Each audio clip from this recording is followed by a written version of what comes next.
On dit que c'est en faisant vibrer la corde de son arc qu'un chasseur préhistorique a sans doute découvert un jour les fondements de la musique mélodique.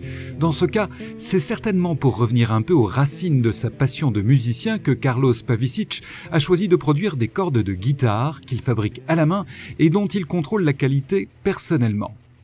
En fait, je reviens à quelque chose d'essentiel, c'est l'ouvrier, travailler avec mes mains. Et à un certain moment, c'est quelque chose qui me libère complètement la tête.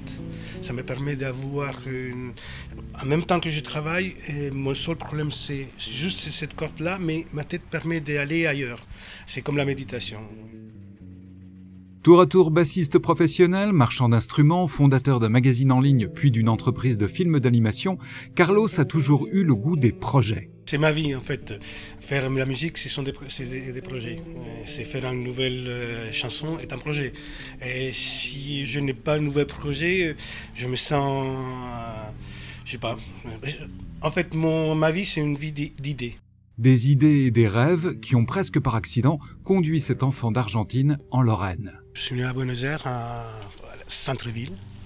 Et j'ai passé mes premiers 9 ans en banlieue de Buenos Aires et revenu ensuite en centre-ville où j'ai jusqu'à 18 ans. C'était à l'époque, à 19 ans, je suis parti pour conquérir le monde. En fait, j'étais aux États-Unis, ensuite parcouru un peu l'Europe, vécu quelques années en Suisse où j'étais musicien professionnel. Et c'est là que se produisit un événement imprévu. Le musicien tomba sous le charme d'une jeune femme venue de Lorraine. Il allait tout plaquer pour la suivre en France. Cette femme, c'était Maria, qui est aujourd'hui son épouse et qui le soutient dans toutes ses entreprises. C'est un mec exceptionnel. Il a en permanence un échafaudage dans sa tête. Il est en train de construire sans arrêt. Il construit sans arrêt, sans arrêt. Et à peine il a mis un échafaudage en route, il y en a déjà un autre qui pointe à l'horizon. En fait, c'est un homme qui est... j'ai l'impression qu'il est en avance sur son temps. En avance sur son temps parce qu'il est toujours en train de construire sa vie, un peu comme un jazzman élabore son solo.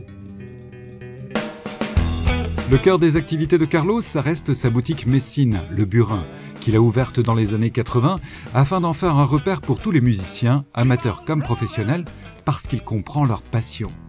La première chose que je veux d'un client, c'est que lorsque j'ouvre un étui, il fasse waouh. Puis c'est là, c'est bon. J'éprouve le même sentiment lorsque j'ai vu ma première fois ma basse. Et puis quand il arrive à la maison, il a cela, il le met sous le lit. À 3 h du matin, il se réveille, il la ressort, il la regarde. Wow, c'est bien, et puis il la remet à sa place. Ça, j'aimerais bien. Et Vito, qui après avoir été un simple client a fini par devenir son complice, a gardé pour lui, après toutes ces années, une réelle admiration. Il est tout le temps en train de faire plusieurs choses en même temps, que ce soit pour les cordes, donc son activité complémentaire, le magasin, un grand musicien hors pair, hein, qui connaît extrêmement bien son métier.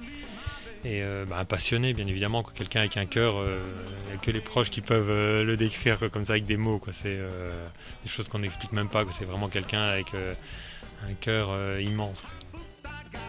Au fil du temps, Carlos a noué des amitiés dans le monde entier, mais il a toujours conservé un petit accent de son pays d'origine.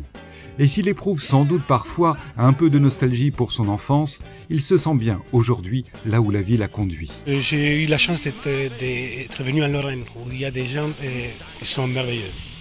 Mes amis aujourd'hui sont ici. D'ailleurs, ça ne fait que 2 ans que j'ai pris la nationalité française pour mettre exactement les choses au point. En fait, j'ai vécu plus d'années en France qu'en Argentine. Donc aujourd'hui, je pense que certainement, c'est en France que je mourrai.